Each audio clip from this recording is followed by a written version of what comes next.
Aujourd'hui, nous débattons une question très importante. Il s'agit des attaques terroristes barbares qui ont été commises au Togo. Et avant même de rentrer dans le but du sujet, je voudrais qu'on revienne un peu sur la conscience historique de ce que nous sommes en train de vivre, parce que le terrorisme aujourd'hui au Sahel n'est pas quelque chose de nouvel sous nos cieux, parce que dans le passé, nous avons vécu ce problème-là. Il s'agit de la question de la colonisation. Pendant la période de la colonisation, il faudrait d'abord savoir que dans le processus de colonisation des pays africains, la France a utilisé ces méthodes barbares militaires afin de soumettre les peuples africains d'un point de vue économique, financier et culturel.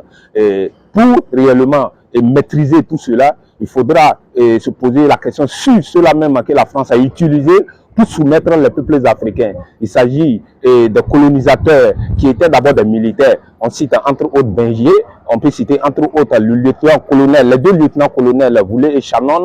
On peut citer entre autres les Bonaparte, qui ont été utilisés comme bras militaires, leviers de la France pour soumettre les peuples africains. Et ce sont ces mêmes méthodes aujourd'hui qui sont utilisées dans les pays africains, notamment dans les pays de l'AES, pour faire soumettre les peuples de l'AES ainsi que les différentes autorités. Mais sauf qu'aujourd'hui, ce qui change, c'est le nom qui change.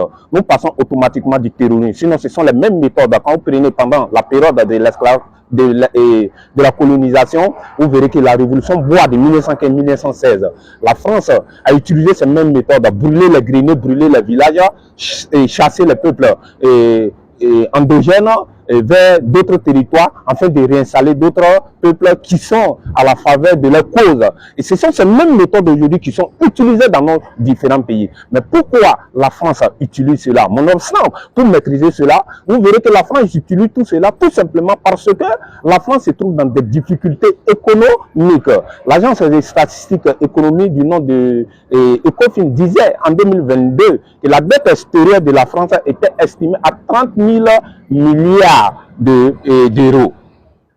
Et lorsque vous prenez cela, la France est entièrement endettée avec une population vieillissante qui devient de moins en moins productive pour l'économie française. Donc, qu'est-ce que la France fait aujourd'hui? La France revient dans ses anciennes colonies pour se relancer dans le chiquet des grandes nations. Parce que selon cette même agence, la France serait d'ici 2050 la 16e puissance économique mondiale. Donc la France est en train de lutter pour sa propre survie. Et pour lutter pour cette même survie, qu'est-ce que la France met en place? Ce sont les tentatives de déstabilisation des pays du Sahel, les pays de l'AES, y compris le Togo. Parce que tout simplement parce que la France ne peut pas compétir dans le chiquet des grandes nations actuelles.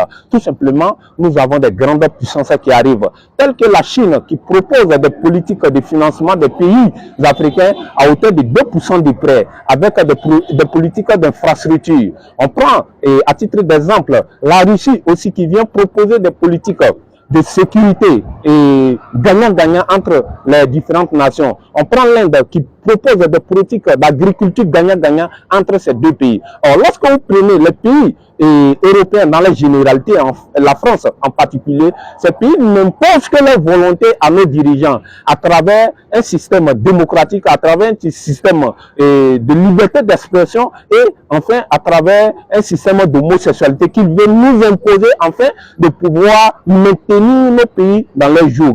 Or, il arrive que nous avons une nouvelle génération qui comprend les enjeux du monde. Et cette nouvelle génération ne veut pas s'inscrire dans cette posture-là. Ce qui a mené la naissance des pays de l'AES qui ont refusé la politique de soumission militaire de la France.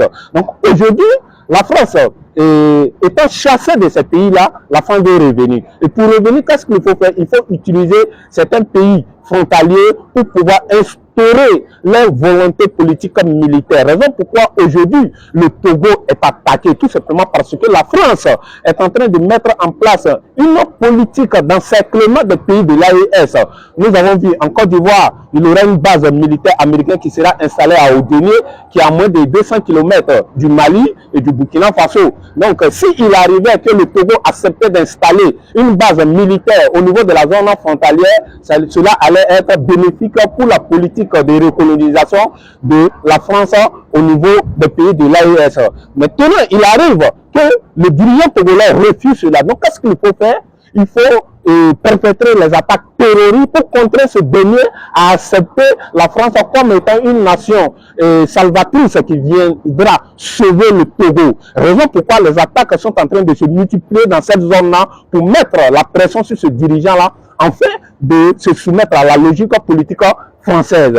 Mais comme solution, nous, ce que nous pouvons dire est que le Togo doit accepter de se rallier au pays de l'AES, parce que ce n'est pas la France seule qui combat le Togo. C'est une coalition occidentale, mieux équipée, mieux armée, financièrement, économiquement, technologiquement que les pays de l'AES. Ça, il faut avoir le courage de le dire. Donc, pour arriver à contrer cela, le Togo doit s'allier au pays de l'AES pour former une force de sécurité, de défense puissante, afin de rivaliser avec la France, avec l'alliance stratégique qui est en train d'être mise en place avec la Russie pour contrer ces nations impérialistes qui vivent sur la sueur et le sang de nos différents peuples, et permettre aussi aux pays de l'AES, c'est-à-dire le Burkina Faso, le Mali et le Niger, de mettre ensemble une politique de coalition et de défense de sécurité avec les forces togolaises pour réellement prendre en tenaille les forces obscurantistes, terroristes qui en derrière nos différents peuples. C'est ce que nous pouvons